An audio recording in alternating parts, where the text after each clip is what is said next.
Alright guys, thank you for clicking on the video today. We are going to be doing the brake upgrade for the Subaru. If you didn't see my previous video about the brake caliper painting and stuff like that, I will put a card up above and you can click on that and watch that. But today we're going to be installing the bigger calipers, the bigger rotors, pads, and stainless steel brake lines, and a couple other little things with that. But yeah, let's get into it. So here's the brake calipers we did in the last video, and I'm going to probably use some silicone grease just to give a little bit of extra lubrication to the slides before I install them. And then we have my brake rotors right here, and then in this box we have our miscellaneous brake pads, hardware, all that stuff. So first things first, I'm gonna get the car up in the air and start tearing stuff apart. And once I get the old stuff off, I will show you a size comparison to the new stuff.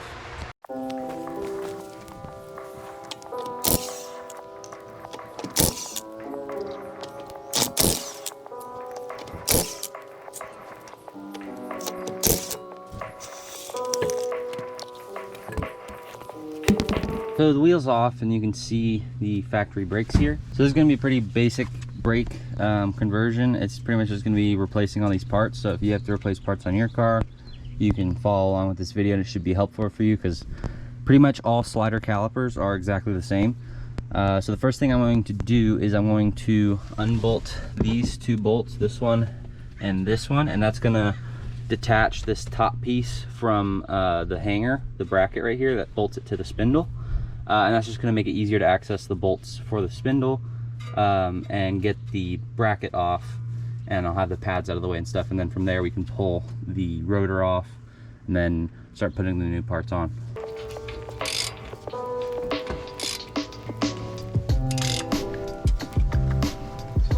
And we'll just pop this off like that. And then usually you don't want to hang it on the brake line, but since I'm replacing the brake lines, I don't really care, so I'm just going to set it over here. Let it hang. Usually I'll get some like string or something and I'll tie it up to my shock just to hold it up and out of the way. So now you can see right here, and it looks like, whoa, my pads are worn. Check this out.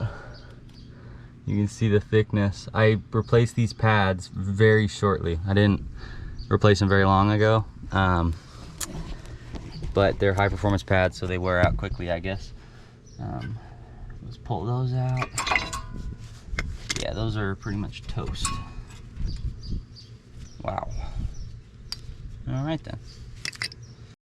Okay, hopefully it's not too dark, but if you look around back here, there's a bolt down here. That's the bottom bolt for the bracket, and then there's a bolt up here. That's the top bolt. So I gotta pull those bolts out, and then this bracket right here will pop off.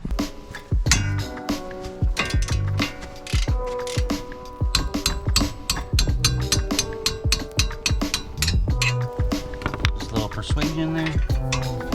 Okay, so now that that bracket is off, I can pull the rotor off. Sometimes some cars, they have like some screws that go into the hub that hold the rotor on. This car doesn't, and a lot of cars don't, but some cars do. And then mine's like loose, it's gonna come off easy. But if yours doesn't, a lot of cars too, they have these little threaded holes, and all you need to do, and usually I think they match the calipers, but you can thread, usually they match the caliper bolts, and this one doesn't. But you can thread a bolt that fits in there in, and it presses against the hub and it pushes it out. So if it's rusted up and seized up, you can just press that out like that. But this is just going to come off just like that, and this is our base to work with now. So here's the size comparison of the old ones to the new rotors. You can see they're quite a bit bigger, and these ones are also painted on the edges and in the center, which will keep it from rusting and getting ugly like this one. Also, when you get new rotors, they come with a oil on them, and you want to clean that off with brake cleaner, because it'll contaminate your brake pads and you won't stop very good. So you always want to clean those off before you install them. So that's what I'm going to do now, and then we will put them on.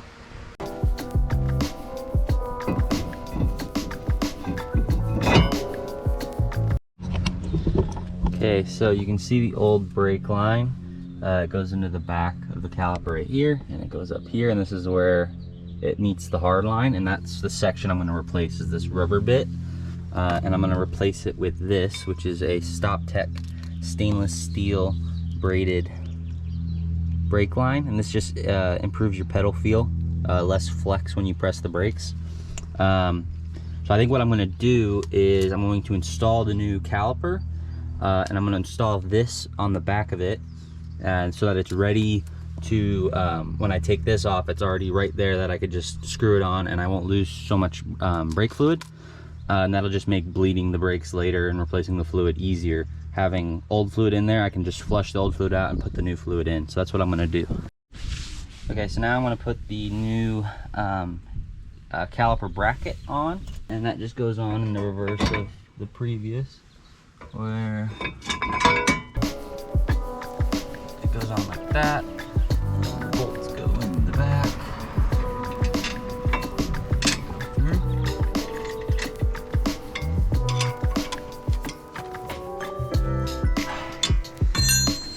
Alright, bracket's on, and now we can put on the pad hardware, and those just clip into those recesses. Boom,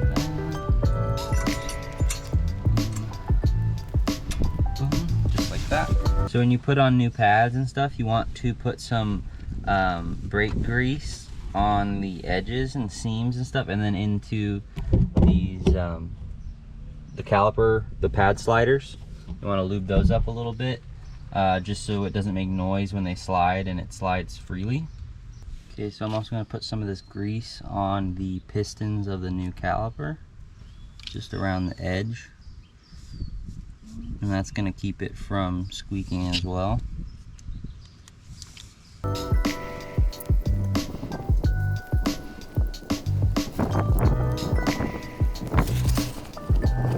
I'm also going to put a little bit of grease on the pad right here, and again, it'll keep it from squeaking. Just a little bit. You just need a thin coat. Nothing crazy. Just where the little fingers contact the pad up here. God damn it.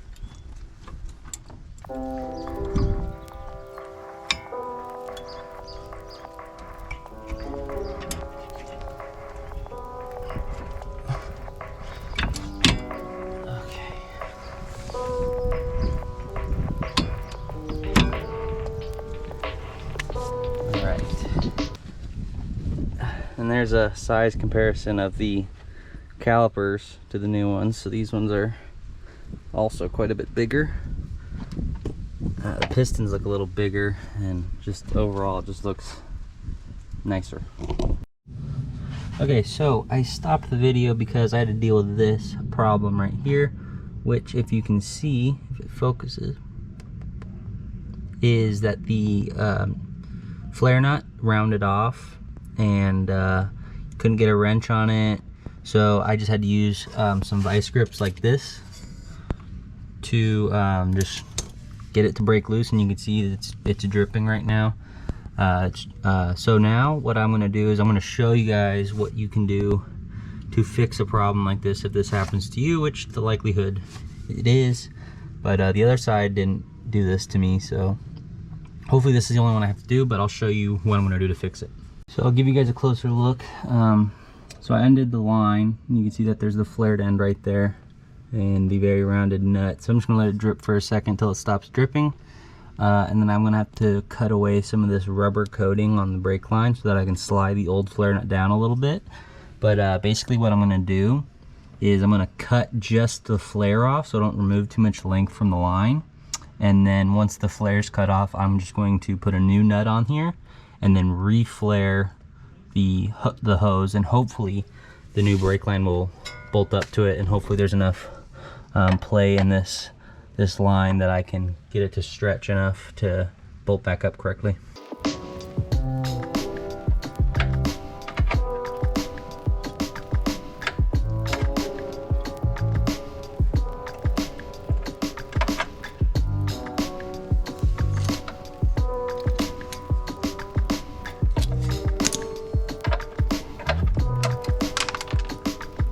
Okay, so this is the flaring tool I'm using.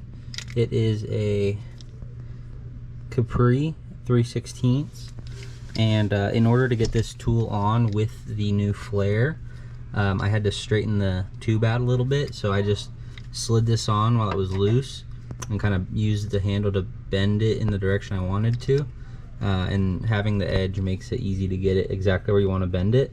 So as you can see, I got the tube straight, and now that this tool can slide on. So now I'm just gonna follow the directions, you know, pretty much slide the pipe up to here and then put the tool in and flare it out.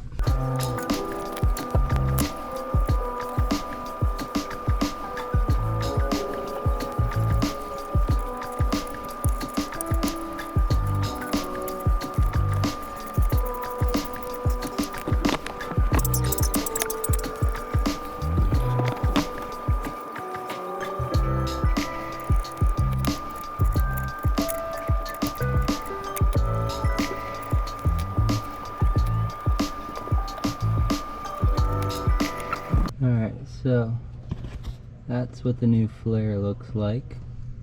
I don't know if it's in focus or not. And then you can see the new nut sits up on it nicely.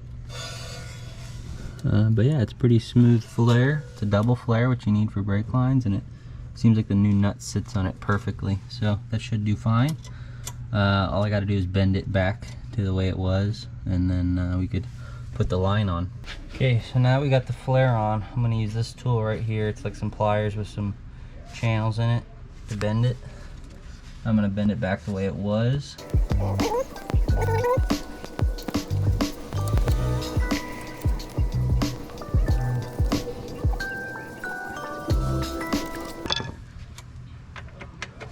I think that'll work. You can see just a little 45 like it was before. And it lines up there, so let's screw this in. And all that's left is to put this clip in there to hold this guy in its place. There we go. Okay, so now that the front is done, both driver and passenger side, got the lines, the calipers, the rotors, the new pads and everything. I'm gonna put the wheels on, put the front end back down, and then we're gonna move on to the back, and I'll show you how we're gonna do that. If you look at the back here, you can see this is where we're gonna get our biggest upgrade from this swap. The fronts, the rotors are only 1 inch in diameter bigger than stock, and the calipers are a little bit bigger than the actual contact surfaces, bigger. Not by much, but I think it makes a big difference. But here you can see my stock rotors are solid, small diameter. The caliper is very small. Stop thing. Stop it. What's the matter? It's okay. Yeah, it's okay. So yeah, I'll show you the new rotor soon, but it's vented, and then let me grab the caliper and show you the size difference here as well. So that's the new and the old. A little bit bigger there.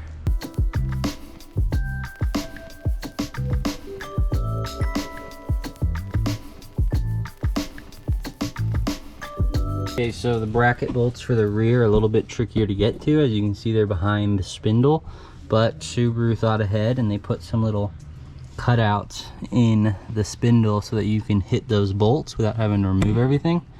So it looks like I'm gonna need to get an extension and just hit it with a ratchet and pop it out.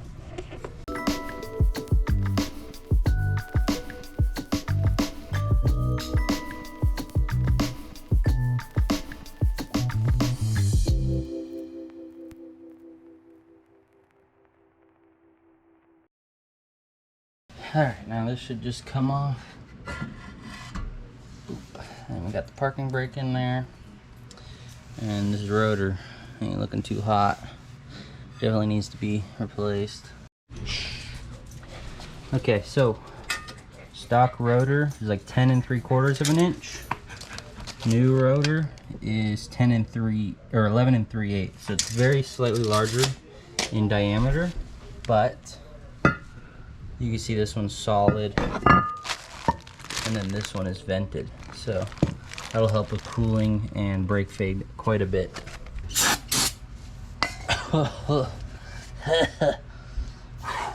potent. Okay. Now, bing, bing, bong. Please go on. Boom. Perfectly. I guess that's the benefit of doing OEM replacement upgrades. They fit in there like a glove. Look at that. It was meant to be there. Well, I guess it was meant to be there. Beautiful. Alright, so I popped the line off the back of the caliper in order to drain out some of the fluid.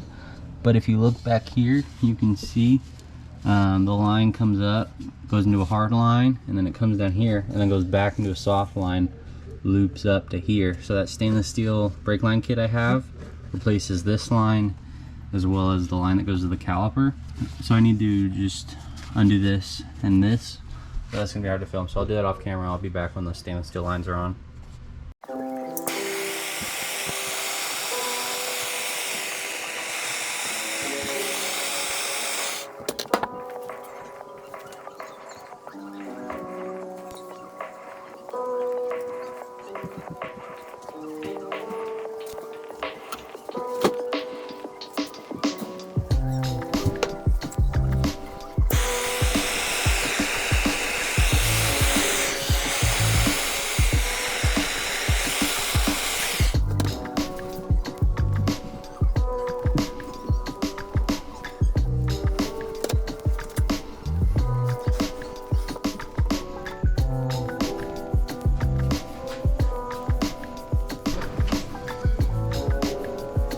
Alright, so as you can see there, this line I was able to get off without messing up any of the nuts, so I won't have to fix or repair this line.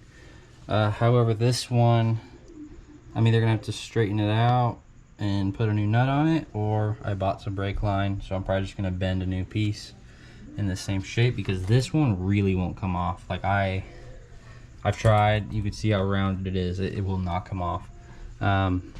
So I'm just gonna have to rebuild that one, but at least I don't have to do this one, so that's good. But yeah, from my experience, what you just seen was the best way to get it off. Basically heat this part 2 cycles, 1 cycle, heat it up, and then spray some penetrating fluid in between nut and this part, and then let it cool, heat it up again, and do the same thing. And then after you do that, it should just come off.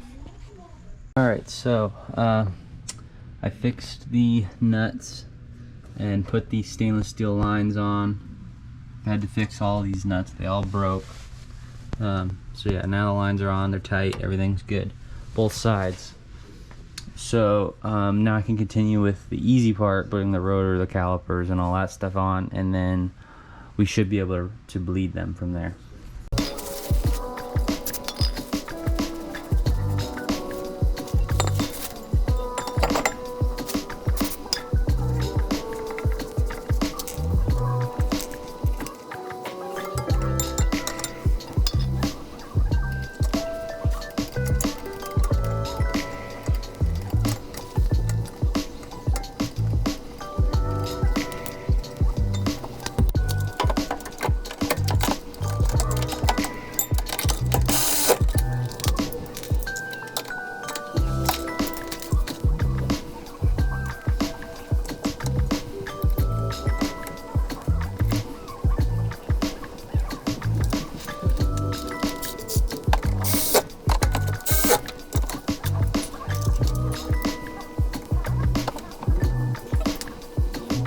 And just like that, it's all done. You can see we got the line on, steel braided line, repaired the nuts on both sides, and we got the second steel braided line going into the part that we also repaired.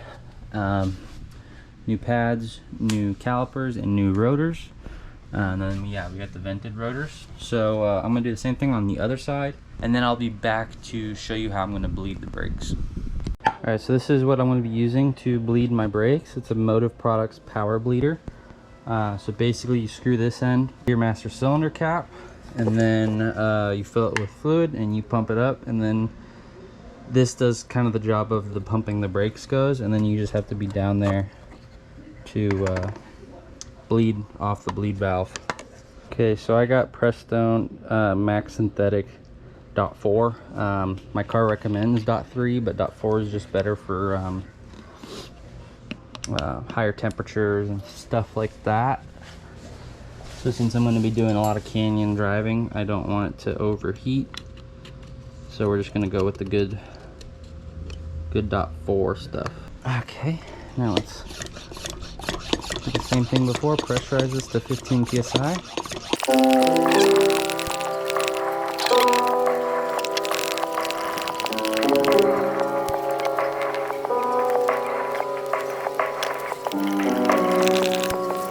Bottle with a hose on it.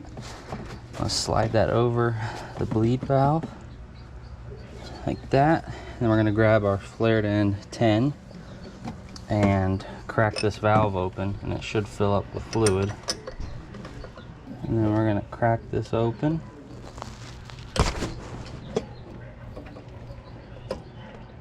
Okay, so now you can see the old fluid coming out. So you can see that the fluid's kind of clearing up a little bit. Just wait a little longer until it's really clear, and then I'm going to close it off because that's the new fluid. Alright, so now we're going to close it off. It looks like the new fluid's coming through. Make it snug. Wipe off the brake fluid so it doesn't get stuff on me. But yeah, you can see nice and clean in here. And then we're just gonna pop this hose off the valve. Ooh, okay. And the pressure on the bleeder's still 15. So same thing. I'm just gonna do this for rear driver side. Then I'm gonna do the passenger front, and then the driver front. All right, guys. So the brakes are bled. I've been driving around on it for a little while. As far as just driving around town, I can't tell any real difference between these brakes and the stock brakes. I have just a little bit more pedal feel, which is good, but I haven't had the time to actually, you know, take it to a canyon, see if it fades, all that stuff. But I will do that soon, so stay tuned for that video. So far, brakes are looking really good. They're working really good, no leaks, no nothing. So that's gonna be it for this video. If you liked the video, please leave a like down below. If you have any questions, leave them in the comments below. And if you aren't subscribed, please consider subscribing. As always, thanks for watching, and I will see you on the next one. Peace.